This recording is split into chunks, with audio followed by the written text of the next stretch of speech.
That's right. The two keys to winning the Atlantic 10, you got to defend and you got to rebound.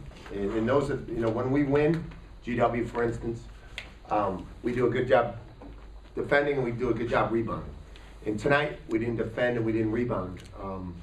They scored 46 points in the paint against us on the dribble drive stop. We couldn't keep them in front. And then when they shot it, we didn't do a great job of blocking out. And that was the key. We knew, Gurley was a good player. He was the known.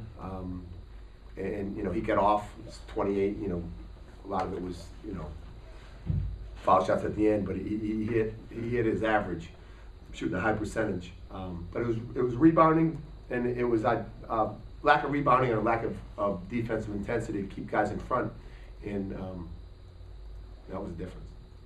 Bruce, with the difficulty of keeping the guys from the dribble drive stuff, did you consider going to? No. Maybe we could have gone to 2-3 zone, but I just think the way they were rebounding it, that now we don't have any blockouts. You know what I'm saying? And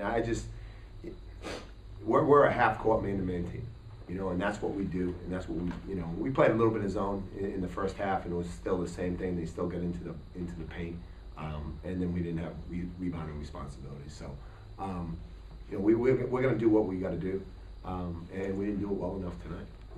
They beat us off the bounce, and that was disappointing. We knew what they were going to do. We knew that they were good at it, but we thought, we could do a decent job against it. But they got the best of us tonight. Coach, did the game kind of?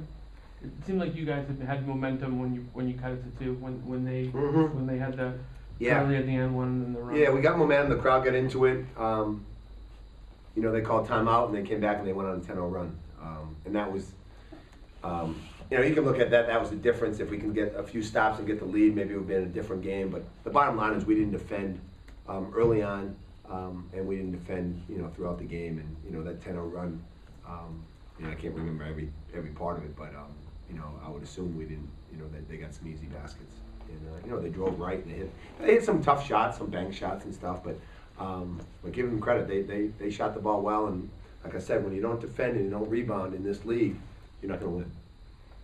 Can you talk about their defense a little bit? It seemed like they wanted to take out Andrew and they played that 3-2 zone, which we knew. And Andrew didn't play great. He had touches and he didn't finish. But I thought we attacked it at times good, and you're going to have to shoot the ball. We shot probably too many threes, 28 threes. But 4 or 5 of those are at the end of the game. We want to try to keep, if we can, against the zone, try to keep it to 20.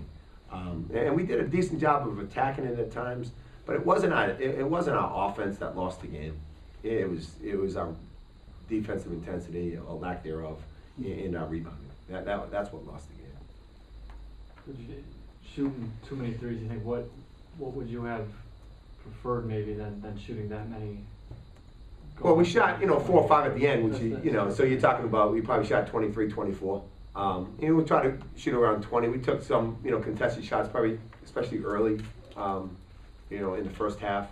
You want to get the ball, try to get it inside out, so the ball's coming out, and it's so much easier to shoot, when the ball's coming out rather than coming off a screen and so forth. But a zone is going to create, is going to push you out and make you shoot some jump shots.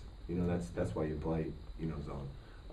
And they were long, 23, Carter's out front, but we had some looks, and as the game went along, I thought we attacked it better. We got the ball inside.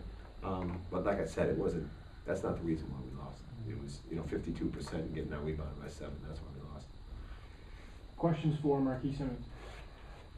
Because you were able to, provide a lot of that spark in the second half to get it to 2 points. I mean, just talk about what, career high tonight, just talk about what you were kind of able to do there in that stretch. Well, I just kind of found an open spots in the zone, and my teammates found me, and I got a couple easy looks at the basket, and got to the foul line, knocked my free throws down, so that was a big help. Coach Andrew, he wasn't in foul trouble like he has been, but do you think that some of this probably be a question for him too, but just some of it's maybe just getting into his something's getting into his head at this point during this stretch, you know, because he goes, you know, he goes 4 of 11 today. Mm-hmm. What do you mean getting into his head? Just you know, just how these last couple games have gone for him, that something's maybe different with him. I don't know, you have to ask him, I don't know. I don't see any, no, what could get in his head, I don't know. And with Matthew, right? Yeah. Seems like he's a kid that doesn't make many mistakes. You can put him out there and maybe play him. Yeah, he's getting better and better. You know, it's experience, playing time, and you know he's hitting some shots now where early on he wasn't. You know, at one point he was 1 for 20, but now he's gaining a lot more confidence. He's a typical freshman. You know, you know he's gonna play well sometimes, but as the season's gone along, he's gained more experience. And usually when you gain experience, you understand what it takes, and you're more comfortable being in that environment. Mm-hmm. And he's playing with a lot more confidence, and that's what you need. Freshman memory, you got him late, right?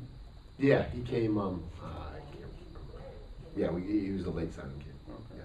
Was it around April? Was it after? I don't even know. It was late. I know it was a late signing period. Yeah. But he's gonna be a good player. Yeah. He's gonna be a good player. Any further questions for Coach Murphy? Okay, great. Thanks.